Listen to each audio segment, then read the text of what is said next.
I'm going to quickly check this video here, which features Bapper and the CEO cover Francis v Dana. This is a funny one. Big up Sorenberg, of course, for uploading it, because the funny thing about this clip is that, if I'm not mistaken, this is also another example of just like Brennan's weird pivot of like trying to suck Dana White off. Dana White, I don't like. He's awful, right? He's an awful human being. Just the way, you know, fighter pay situation, how he treats his fighters, how he talks about them. He's an awful person. But one thing is for certain about Dana is that once he hates you, it's very difficult for him to like you again. Like, he's very petty like that, right? Like, once you're his enemy, you're his enemy. So I'm confused why Brendan is trying to suck him off. Ever since the fucking sale, I feel like Brendan's always tried to suck Dana White off, hoping that Dana's going to be like, yeah, let bygones be bygones, let's be friends again.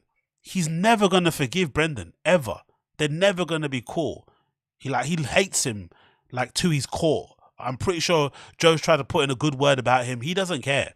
So when Brendan keeps trying to suck Dana White off, it's really awful, especially in this regard, because Dana came out and said some really crazy shit about Francis Ngannou, basically tried to shit on his deal with the PFL, made it seem like Francis was being unreasonable, made it seem like Francis didn't want to fight and he was scared of John Jones. You know, the standard thing that Dana White does when he's trying to disparage or kind of not encourage his fighters on his roster to get any ideas about leaving. He kind of always you know, tries to paint them out to be crazy.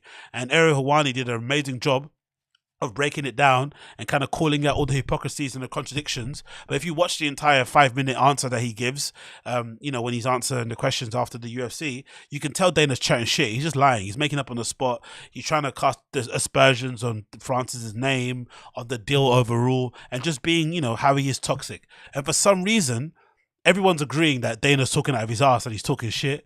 But Brendan's the only person who's trying to defend fucking Dana White now, which is fucking bizarre, because like I said, Dana White clearly hates Brendan Schaub and he's never going to be his friend. So I'm really confused why Brendan is trying so hard to try and suck him off. Like, the guy does not like you.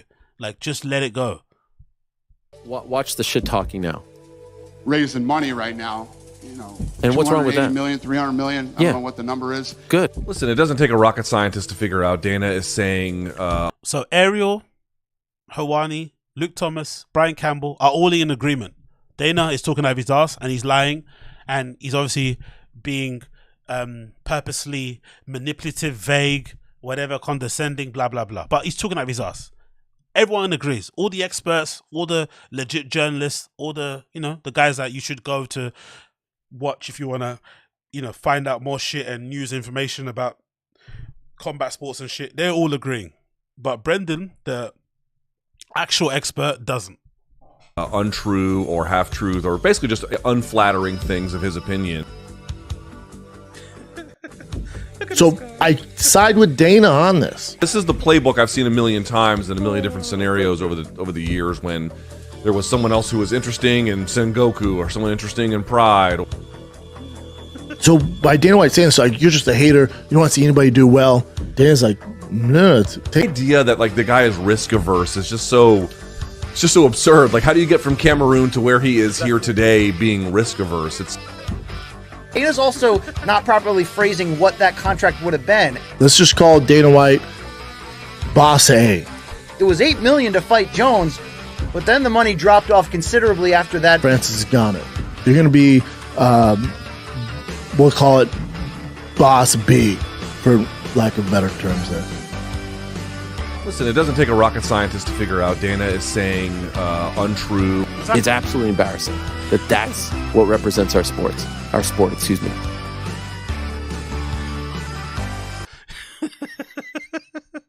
Honestly, why is Brendan like this? Can someone explain why is he like this? Like, Dana White is never going to be his friend. The guy fucking hates his guts. Hates his guts. Dana probably hates his guts more than people on the subreddit, because people on the subreddit just discuss the podcast, right? They're not hating on the guy, and he's still trying to suck him off. I don't understand it. It must be because he's rich. That's the only reason why. Because you know, Brendan always likes to kind of like be. If you've got money, then it means that you're right and what you say and shit. So that's the only reason why he must be sucking off Dana. Only reason why I can imagine it. Because let it be known, if Brendan ever, let me just say this clearly. If Brendan ever went to a UFC fight card, which he never will, but if he went to a UFC fight card and he made it known and he posted it on his socials, Dana's petty enough to get him escorted out of that arena. Honestly. Dana hates Brendan the same way he hates ARIEL Helwani. If Brendan ever showed up to a fight card, I wouldn't put it past Dana White getting Brendan escorted out of that fucking arena. It wouldn't surprise me. So this constant cucking for him is weird because Dana holds grudges like no one's business. Like he's not going to be your friend ever. And he's clearly not a friend of most fighters anyway, especially if you don't accept the deal that he's giving you. Automatically you're like, he doesn't want to fight. He's scared. He doesn't want to fight. He doesn't want to fight. It's like, brother, like no UFC fighter is like, unless it's somebody crazy, no one's scared of anyone. You have to make it make sense monetarily and then they'll fight anybody for the right price. This whole scared narrative is funny, especially coming from a guy that doesn't fight himself. Like, what? How are these guys scared? They're professionals. It's like, it makes completely no sense. Oh, but yeah.